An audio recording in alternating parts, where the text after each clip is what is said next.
Una de les primeres col·leccionistes de coses d'empori és la Mar.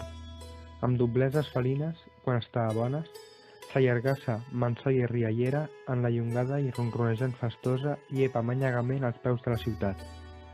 Més quan l'inquieta el llevant o la tramuntana, s'enfada de seguida, s'estarrufa, enarca el llom i comença a miular amenaçadora. I acte seguit s'allança violent sobre la costa.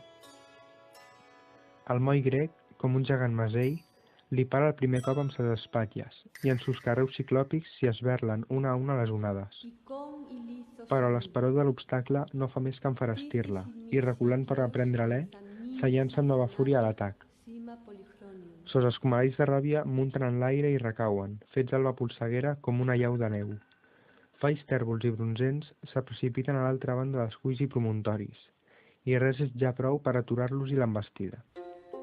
Aleshores cal que Empori tremoli, car, abraonant-la ferestagament, com els lleons als cérvols pintats en sus vasos i mosaics, se li abat al damunt, li destrossa els flancs eixarpades i la deixa feta una misèria.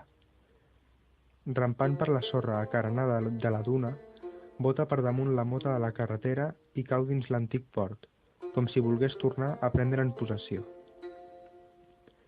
La terra, dipositada en bones gruixes prop les rompents per les vagonetes tombarelles de les excavacions, és socavada, esgavellada, arrossegada mar endins, les pinades adolescents que tracten de defensar-la corren la mateixa sort i les que no cauen resten greument ferides, desarrelades i cuites talment per l'anada terrible del monstre. Són xuclades les platges i esbotzats els camins, desfetes les carenes i escatades despietadament les roques costeres.